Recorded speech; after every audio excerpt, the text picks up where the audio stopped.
got a pop quiz for you. What are cows supposed to eat? It's not a joke. It's not a pun. It's not a riddle. What are they supposed to eat? If you said grass, you're correct. Here's the next question. What are they supposed to drink? Is it Kool-Aid? Is it Coca-Cola? Pepsi? Root beer? Crystal Light? What are cows supposed to? I know, you already got the answer. Water. Cows have 4 stomachs because they're engineered to eat grass all day long. So I have another question for you.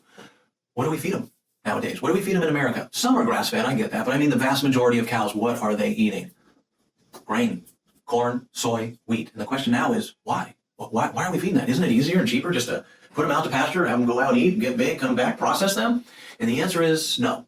They don't eat that. They eat grain. The reason is because land is expensive. And dealing with all those cows that are way back in the back 40 and the back 80 and all that, and wrangling them all in is way more expensive. Imagine if you could just build a giant barn and your cows never left the barn. You didn't have any large amounts of land that you need. All you need to do is give the cows something that they'll eat. They love grain. It tastes yummy. Things like wheat and corn, yum. It's filled with sugar, right? Or if not, the carbohydrates turn into sugar. So then the next question is, okay, so they're feeding them grain. And the next question I would ask is, yes, it's cheaper because you don't have to pay for land. But what's another positive thing? What's the reason they do that?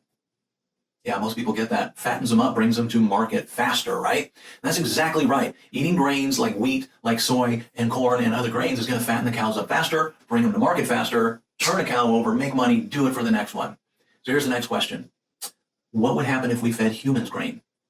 Yeah, you got that right. It's going to fatten us up. But the difference is, though, we don't come to market, right? We live a lot longer than about a year or less, which is how long cows will live. The reason that cows aren't getting obesity, diabetes, cancer, and other chronic conditions, because they don't live long enough to have those chronic conditions. Chronos means time. It means it takes time to develop ill health. And for humans, we're living 60, 70, 80, 90 years. 90, 60 years of doing the wrong thing over time is going to lead to chronic conditions. So this is what we talk about all the time. We need to go back to a diet that humans are supposed to eat. So I can ask you the same question. What are humans supposed to eat? Well, not grass. We don't have 4 stomachs. We're a different mammal. So we are supposed to eat meat. Okay, beef, chicken, turkey, fish, rattlesnake, bear. I mean, we're designed to eat that. We're omnivores. You can look at our teeth. Also vegetables. We can eat fruits and nuts and seeds. There's all these things. There's a ton of things that are made for our bodies, what we're supposed to eat. But I can promise you this. We were not engineered to eat all those carbohydrates like grains like we were talking about. It is making us fat.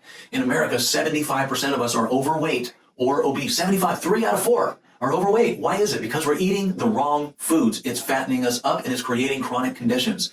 But the good news is that it is reversible. What you've got to do is stop eating grains. I know they taste good, and cows and pigs and horses love them too. They're treats. Consider them as treats, but not staples. You know that pyramid that they made in the 60s, right? At the bottom, the food pyramid? At the bottom, 4 to 6 servings of grain. How's that working for us? How's that working for us? Back in the 60s when they made that, they looked around, they said, gosh, a lot of Americans are getting overweight and we're getting heart conditions. So they said, we need to go to a low-fat diet. And I just want to ask, how's that working? It's not. We're way fatter. We're way sicker. We have a chronic disease epidemic going on in America. And I tell you what, it's just from the lifestyle that we choose. If you start eating different foods, okay, if you start eating like the paleo diet or maybe even the keto diet, if you start eating these diets void of grain, void of carbohydrates, your body will begin to adapt and it will begin to get healthy. Don't believe me? There's a book called The Paleo Diet. I'd highly recommend it. I'd love your comments below. Let me know what you think about this. Put them down there. I look forward to reading them. Take good care. Hope this helps.